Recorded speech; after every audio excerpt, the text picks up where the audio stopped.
Hello, and welcome back to part two of the spring semester, the home edition.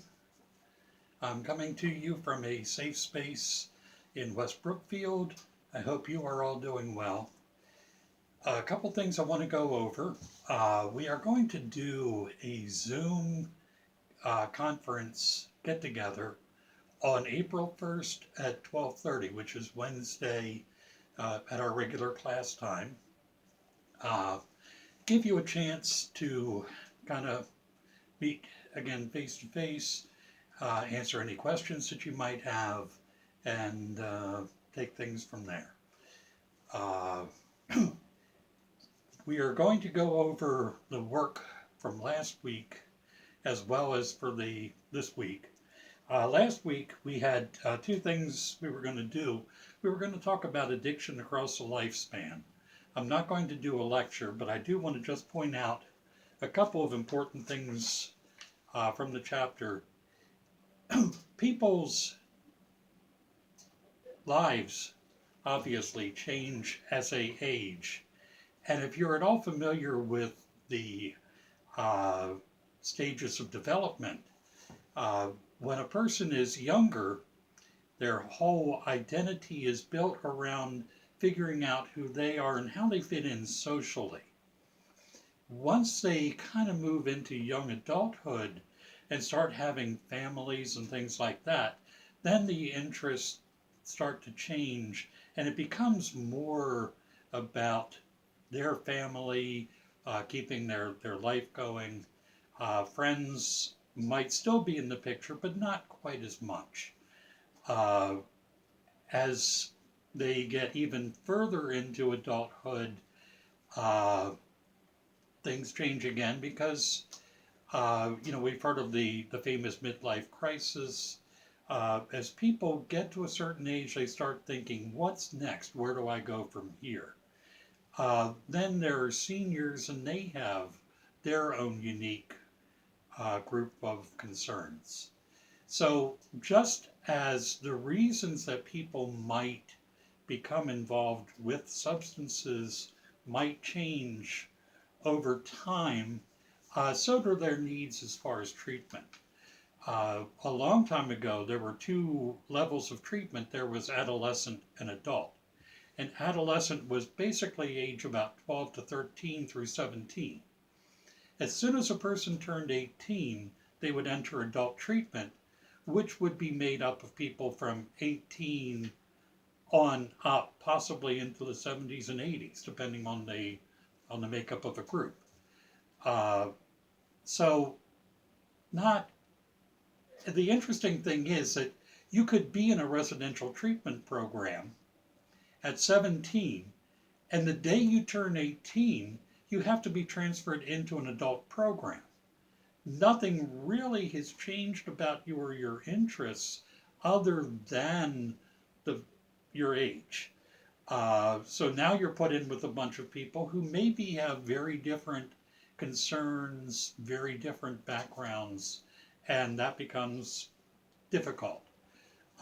They started doing what they call traditional age youth treatment, and that's generally 18 to about 23 to 25. And people in that range basically are uh, making that process between being an adolescent and becoming an adult.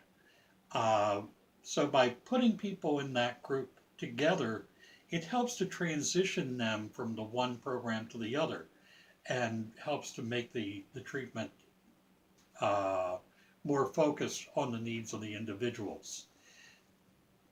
Once we get into seniors, as we talk about seniors, there's really two groups of seniors as well. There's the older seniors who fall under that sort of greatest generation group. Uh, and as a rule, they were brought up to respect authority, to feel like people in authority, doctors and the like, have respect and you follow their directions. You get to the younger group of seniors, which is the boomer group. And they tend to have come of age at a time when people were questioning authority. So they tend to not follow authority quite as much. So that's some of the important things to recognize in terms of that. The other thing we were going to do, we were going to talk about the Slick video that was posted on Moodle. Some of you have already sent me your answers. We were going to discuss that in class. Obviously, we can't do that at this point. So if you would just write out your answers, email them to me at gblanchard@hcc.edu to get your ideas and your thoughts on that Slick video. So that brings us to this week, where we're going to talk about screening and assessment. And one thing that we want to look at, as soon as I get to that page here, is the difference between screening and assessment. Screening is a very brief and not in-depth approach to determine if a person might be in need of certain services. That would probably consist of maybe 3 or 4 questions that would be asked over the phone before an appointment is made for a person, and we would then take it from there. The assessment is a little more detailed and tries to determine the level of the problem, and is also used to help to determine the possible treatment that would be used. Sorry about that. Okay, so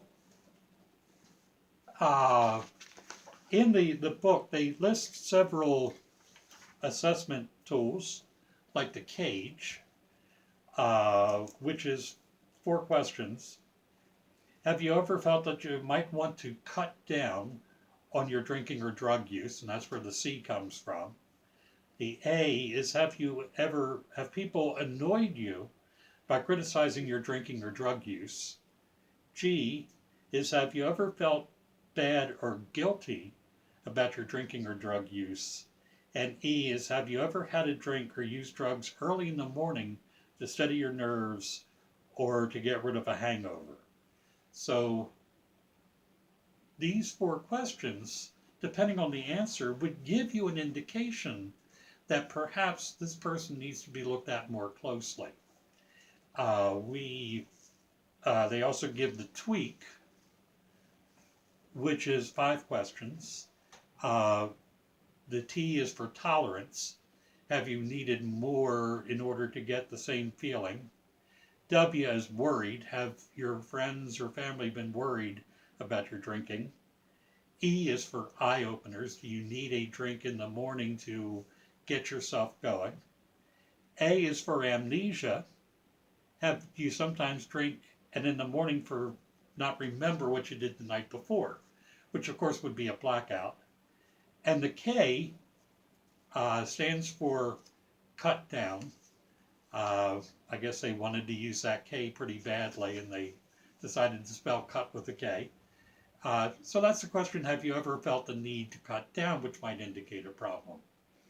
With a screening like this, generally 1 or 2 answers in the affirmative would lead you to say, okay, we need to assess the depth of the problem and take it from there.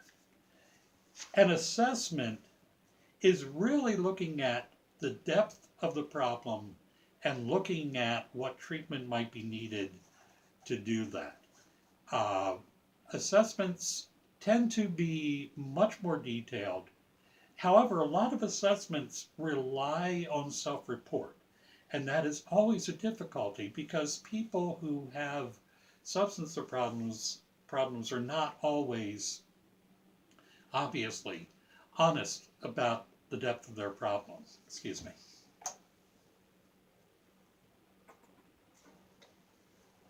So, With an assessment, you will ask a series of questions. Generally, we refer to it as a biopsychosocial assessment. We're looking at the person's health, what's going on health-wise. Are they on any medications? Do they have any co-occurring mental or physical disorders? The next thing we would look at would be the psychological, what's going on with their mood, with their feelings, with the way they're coping with life. And then the social, how they're interacting with other people and how their substance use is perhaps interfering with how they deal with other people. So that is a much more detailed process. And depending on what we find with the assessment, and if you remember back when we talked about the DSM-5 criteria for substance use disorder and the levels of substance use disorder, we would use that information from the biopsychosocial assessment to determine what was going on. So depending, we might feel like they just have a mild need and they would get perhaps outpatient individual counseling. Or if it's really severe, the first thing we might decide is that they need to get detox. And then from detox, step down to a level of care that's much more intensive than the person with the mild disorder would get. Also, we were going to talk about Chapter 7 in my book.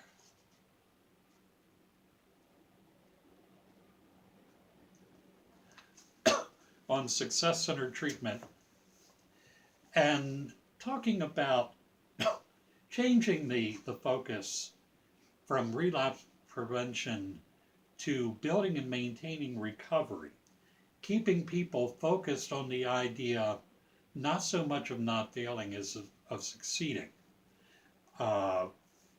There's no doubt that relapse does happen, but my feeling, and I think other people are beginning to agree, is that the addiction field is placing far too much focus on the possibility of relapse and not giving people the chance to feel confident about the changes they're making in their life.